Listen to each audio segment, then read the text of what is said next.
Yeah, structural blah blah, just like on the tour. The tour? Yeah, the factory tour. Come on, Tim, open this door. I'm dying of thirst.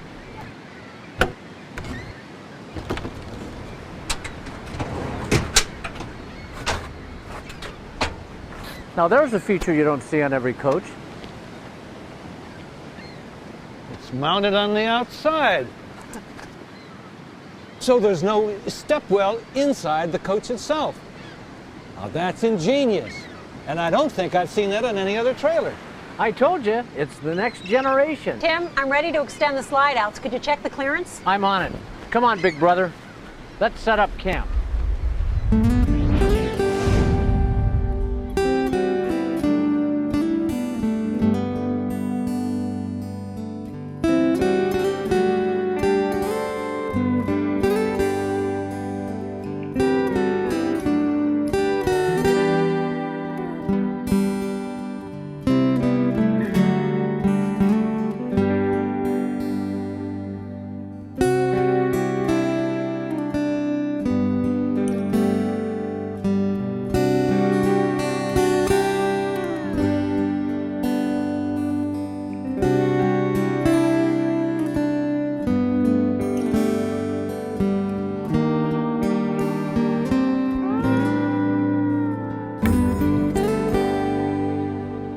So the Alfa fifth wheel Sea also uses basement AC. Well, of course. Basement air is an Alfa innovation, and now it's sort of an Alfa tradition. I remember that's one of my favorite parts of the Sea motorhome video. What was? How they explained the superiority of basement air. It was very interesting how roof-mounted AC units have to work harder because they were exposed to the sun along with the ductwork. I also liked how they showed that with two units using a single duct system, the blowers are actually working against each other. Well, the same flow-through ventilation system that works so well on the Sea motorhome is now being used on the Sea fifth wheel. So since it works so well on the motorhome, they decided to use it on the fifth wheel. No, actually, since it works so well on the fifth wheel, they decided to use it on the motorhome. Alfa's been using basement air with flow-through ventilation since 1995. Why do you suppose the other manufacturers don't offer basement air? It all comes down to money. Even though basement air is quieter and up to 40% more efficient than the old dual roof design, roof-mounted air conditioners are cheaper, and so I guess in that case, you don't get what you pay for. Definitely something to think about. We better get busy. Move on, big brother.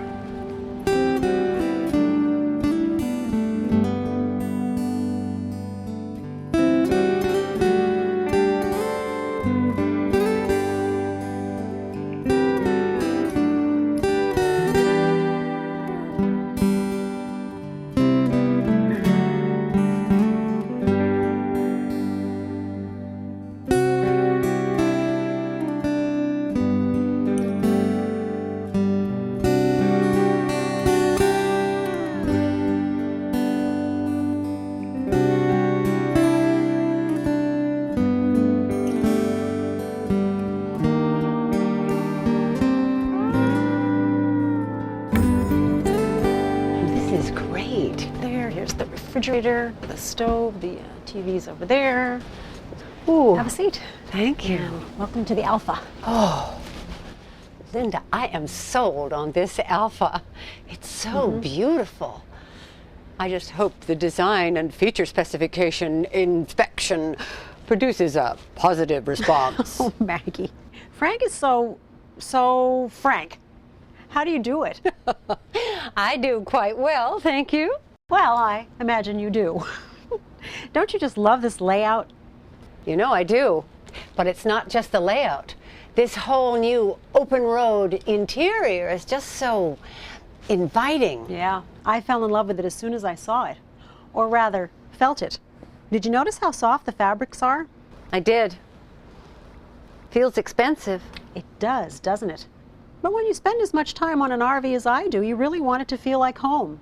And besides, it's all part of the new touchable decor, standard equipment on every Alfa Sia. Standard? I don't remember this level of decor being standard on any of the other coaches. Well, that's one of the beauties of the entire Alfa line. What are options on other brands are standard on an Alfa. Now, you know me, and if I know one thing, I know shopping. And when we're talking RV value, we're talking Alfa. So everything I see here is standard equipment? Yep. Even the full-length couch? Big enough for Tim to stretch out on, which I'm sure you'll find out soon enough. And the leather Euro recliners? The recliners, the ceiling fans, the security lights, the TV, the entertainment center. If you see it here, it's all standard equipment. That's what makes it so difficult to compare the Alfa with other trailers on base price alone. Now, if you outfit another coach with the same features that are standard on an Alfa, that's when an Alfa really begins to look attractive. When you spend as much time on one of these as I have, you really appreciate the little things. Like those picture frames that make it so easy to switch photos. I love those. So do I. You never can tell which one of your favorite grandchildren you're going to be camping with. Oh, Linda, that's not a bad idea.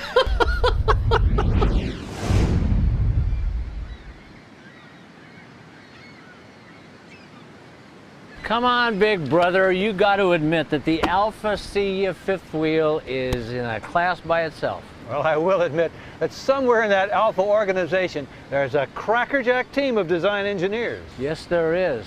And that team of engineers is there to support the RV vision of one guy. The chief engineer. The owner. Owner? Since when does a suit know anything about engineering design? When that suit is Johnny Crean. See, Alfa Leisure is family owned and family operated, the only company of its size like it. And what a family it is. They practically invented RVing as we know it. Well, I don't know about that. There's been RVs around for a long, long time. And the Crean family has been RVing for a long, long time. Johnny Crean, he's the owner of Alfa Leisure, grew up in the RV industry. His grandfather built the first Crean RV on the chassis of a Model T and promptly took the family on a cross-country RV trip back in 1928. Whoa, a cross-country trip on a Model T RV in 1928? That was some adventure. Yeah, it must have been. Had a great impression on Johnny's father. He went on to found Fleetwood. Fleetwood? You mean the owner of Alfa Leisure is the son of the guy who founded Fleetwood? Yep. Then why doesn't he work for Fleetwood? You mentioned suits. Now, Johnny Crean is a lot of things, and RV Genius is one of them. But suit, nah, that just doesn't fit Johnny. Besides, it'd clash with the Panama hat and the cigar. You mean one guy does all the design and engineering for this entire coach? No, of course not. See, Alfa Leisure is as state-of-the-art in their engineering process as any other manufacturer. In fact, more so than most. Johnny himself doesn't get involved in the nuts and bolts of the process. He just has an innate sense of how things should be, and he's in a position to bring that vision to life. Nice pitch. It's not a pitch. See, Johnny's the real deal. He still hits the road with his family every chance he gets. See, Johnny knows how important the little things are, because he not only talks the talk, he walks the walk. And what are you talking about? Remember that full circle thing that I was telling you about with the Sea motorhome? Oh, the whole progressive reverse engineering. Yeah, you call it what you want. But when a company can take a clear look at one class of products, say the fifth wheel, and apply the best features of that onto another class of products, say the motorhome, and then take the design innovations from the motorhome and reapply them to the fifth wheel, and do that all within 3 model years. I'd say that's a classic example of a streamlined, design-concentric organization. No, it's just the Alfa way of doing business. Let's finish up. Come on, big brother, I got something to show you. Well, whatever it is you're going to show me, I sure hope you got some schematics. Oh, it's a lot better than that. Hey, we're all done outside, Linda. Oh, Frank, come here. Yeah. You remember how I hated all those hours that we spent poring over brochures and watching videos? Well, now I think it was time well spent. Well, see, I told you all this research was vital. You've got to... What do you mean, time well spent? Because now I know that this is the one. I mean, look at this. the floor plan, the furniture, all these windows. I know now that this is the one, and I say we buy one tomorrow. Oh, that remains to be decided on. Although I must admit, this is very impressive so far. But you've got to remember that this is A big decision, I know, but look at this. This is beautiful. And I just love the floor plan. It's so spacious. And look at this slide out. This says here it's the biggest in the industry. And there's even a double slide out floor plan available if that's what you'd prefer. But I say this is the one. What do you think? Well, it looks very nice, but looks can be deceiving. It's not enough that something looks good. You've got to know that it's well built. Oh, Linda, you said something about a factory tour that was just a lot of structural blah blah. Oh yeah, that. Tim talked me into going on that one. Now, I was expecting that there'd be a bunch of trailers all done up real cute like little model homes. At least that's what somebody told me it was going to be like. But instead, what they talked about was the integrated this and the overlapping that and the bonded whatever and the vacuum formed thing. And then they got into the R something or other and however many inches thick walls. I just said, come on. What's really important is right here in front of your face. This kitchen is incredible. There's more cabinet storage than you'll ever need. The countertops and the appliances make you feel right at home. And the bedroom. Oh, Frank, you've got to see the bedroom. Tim, go show Frank the bedroom. I want to show Maggie the entertainment center.